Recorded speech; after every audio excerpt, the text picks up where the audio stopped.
안녕하세요. 주갈성의 유형욱입니다. 오늘은 솔로몬은 왜 아기를 반으로 자르라고 했을까요? 라는 제목을 가지고 한번 이야기를 나눠보도록 하겠습니다.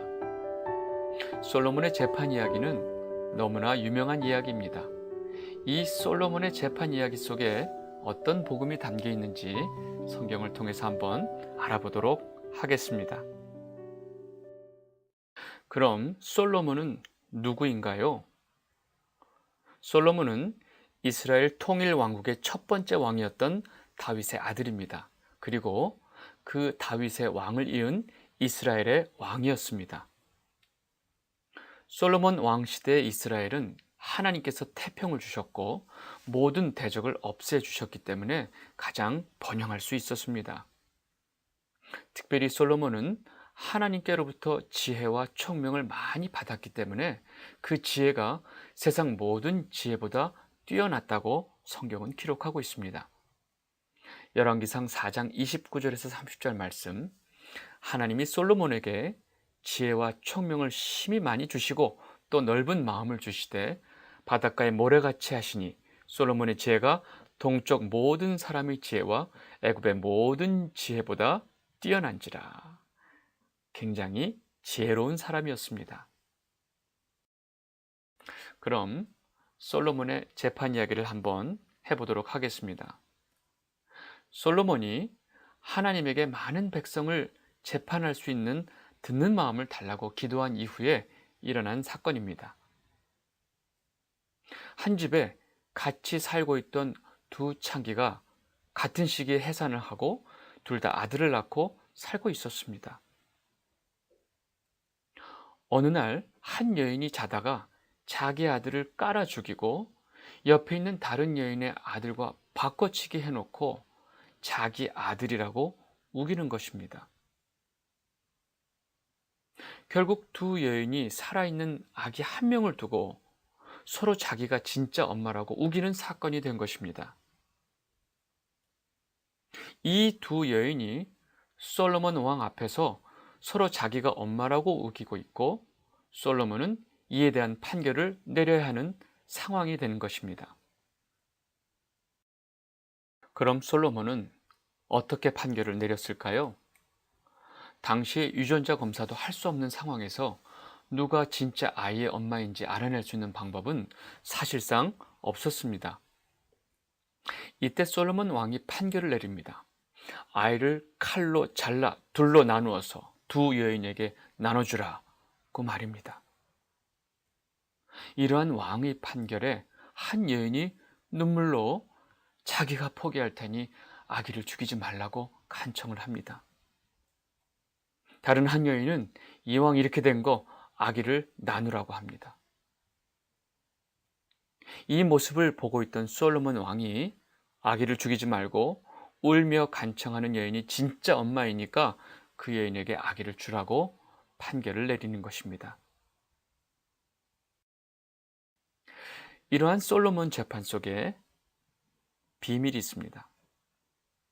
당시에 이러한 솔로몬의 판결에 대해서 온 이스라엘이 그를 두려워했다고 합니다. 왜 두려워했을까요? 열왕기상 3장 28절, 온 이스라엘이 왕이 심리하여 판결함을 듣고 왕을 두려워하였으니 이는 하나님의 지혜가 그의 속에 있어 판결함을 봄이더라. 솔로몬의 속에는 하나님의 지혜가 들어있다는 것입니다. 다시 말하면 솔로몬의 판결은 바로 하나님의 지혜였다는 것입니다. 그렇다면 이 판결 속에 있는 하나님의 지혜가 무엇일까요? 솔로몬이 내린 이 판결 속에 있는 하나님의 지혜를 한번 보도록 하겠습니다.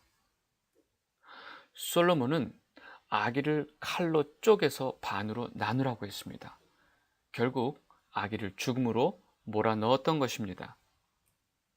아기가 죽음의 위기에 처하게 되니까 그 아기에게 서로 엄마라고 주장하던 두 여인 중에 누가 진짜 엄마인지 그리고 누가 가짜 엄마인지가 밝혀지게 되는 것입니다. 이것이 바로 하나님의 지혜입니다. 죽음의 상황을 통해서 누가 진짜이고 누가 가짜인지를 밝히는 것이 바로 하나님의 지혜인 것입니다. 그 하나님의 지혜가 어떤 역할을 하는지 보도록 하겠습니다. 하나님께서는 하나님의 지혜로 그의 아들 독생자를 죽음으로 몰아넣으셨습니다. 가짜 엄마가 판결대로 아기를 칼로 쪼개라고 말하듯이 가짜 하나님의 백성이었던 유대인들은 율법대로 예수를 죽이라고 소리칩니다. 예수님 앞에서 종려나무를 흔들며 호산나를 외치던 군중들이 다 하나님의 자녀들이 아니었습니다. 예수 그리스도를 십자가의 죽음으로 몰고 갔던 하나님의 지혜는 이 땅의 진짜 하나님의 백성이 누구인지, 가짜 하나님의 백성이 누구인지를 밝혀내는 것입니다. 이 하나님의 지혜는요, 진짜와 가짜를 구분하는 지혜입니다. 하나님께서는 애굽에서 나온 이스라엘 백성들을 절벽과 바다로 막힌 곳으로 인도합니다. 다시 말해서 죽음으로 인도하신 것입니다. 출애굽기 14장 2절, 이스라엘 자손에게 명령하여 돌이켜 바다와 믹돌 사이에 비하히롯 앞 곧 바알스본 맞은편 바닷가에 장막을 치게 하라. 막힌 곳에 있는 이스라엘 백성들에게 애굽의 군대가 오고 있을 때 이스라엘 백성들은 혼비백산했습니다. 왜요? 도망갈 데가 없으니까. 그리고 이제는 죽었다고 소리를 치고 있는 것입니다. 이때 홍해가 갈라지는 경험을 하면서 자신들이 이제까지 섬기던 애굽신과 여호와 하나님 중에 누가 진짜 신인지 누가 가짜 신인지 알게 되는 것입니다. 그 하나님의 지혜는 또 성도를 죽음으로 몰아가고 계십니다. 하나님께서는 성도에게 고난을 두려워하지 말고 죽도록 충성하라고 합니다. 한마디로 죽으라는 것입니다. 요한계시록 2장 10절, 너는 장차 받을 고난을 두려워하지 말라. 볼지어다 마귀가 장차 너희 가운데서 몇 사람을 옥에 던져 시험을 받게 하리니 너희가 10일 동안 환난을 받으리라. 내가 죽도록 충성하라. 그리하면 내가 생명의 관을 내게 주리라. 성도를 죽음으로 몰아가시는 것입니다. 그러면 우리에게 진짜 행복을 줄 것 같은 세상과 우리에게 진짜 생명을 주시는 하나님 중에 누가 진짜 어미인지가 밝혀지게 되는 것입니다. 하나님 지혜의 목적은 어디 있을까요? 하나님께서 성도를 죽음으로 몰아가시는 이유는 우리가 이 세상을 진짜 어미로 착각하고 살기 때문입니다.